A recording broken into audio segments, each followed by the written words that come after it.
Hi, this is Liquid Amber Girl, and I'm going to plant up some succulents. Join me.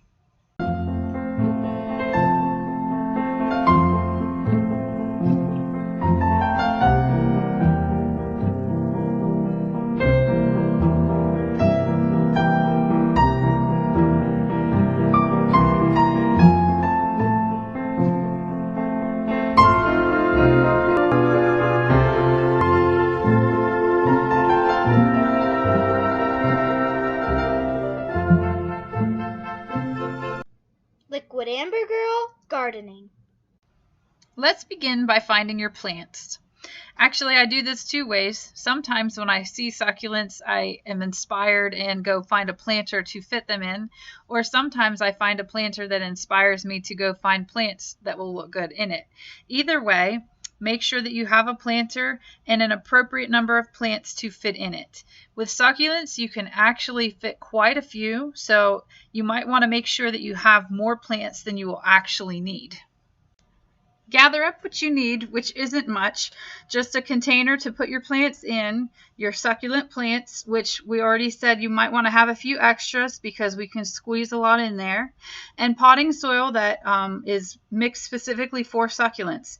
I use Miracle-Gro Cactus, Palm, and Citrus potting mix. As long as you have any kind of a mix that is fast draining, and it will say that on the bag, any kind, any brand is great. Make sure you are planting in an area where you can make a bit of a mess. Fill your pot so that there is only 1 inch of space left at the top. In other words, 1 inch of space from the top of the soil to the top of the rim of your planter. You may have to remove some of this soil later. Now it's time to examine your succulent plants. Make sure to remove any unhealthy leaves that are attached to the plant, as well as any dead leaves that have fallen down into the soil. This is important. With succulents, as with all plants, keeping old, decaying leaves picked up keeps your plants more disease resistant. Remove the first plant from its container. If you are squeezing a lot of succulents into this arrangement, you may want to remove most of the soil, but take care to leave the root ball intact.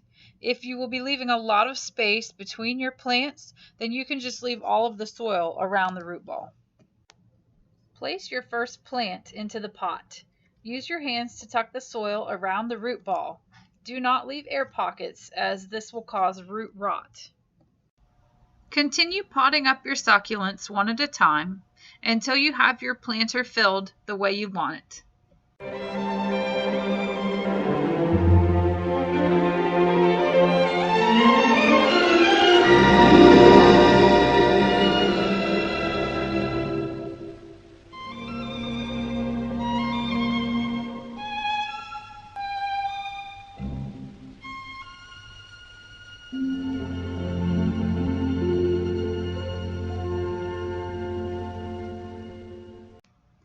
Now it is time to water your succulent planter. You can do this using a regular watering can or a cup of water if that's what you usually do. However, succulent plants don't generally want to have water on the fleshy part of them. They only want to be watered at the roots. In order to accomplish this, I use any kind of a large syringe or turkey baster or any other item that you can find that will allow you to squeeze a precise amount of water onto the roots without getting it onto the fleshy part of the succulents. Here are your plant names.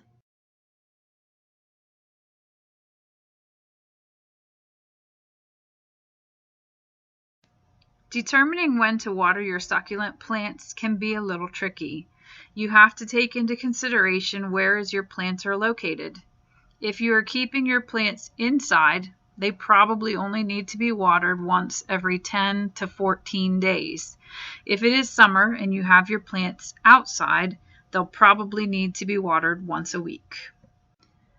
Last, we will talk about fertilizing your succulents.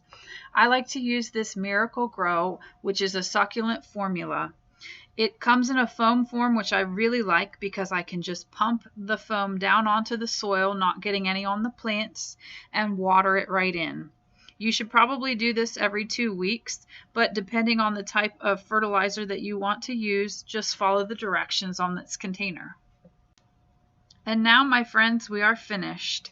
I hope that you enjoyed this video and I hope that it was helpful for you. If it was, remember to follow me, Liquid Amber Girl Gardening, on YouTube and on Facebook. And if you have any questions, please feel free to post them on there and I'll answer them as quickly and accurately as I can. Liquid Amber Girl Gardening.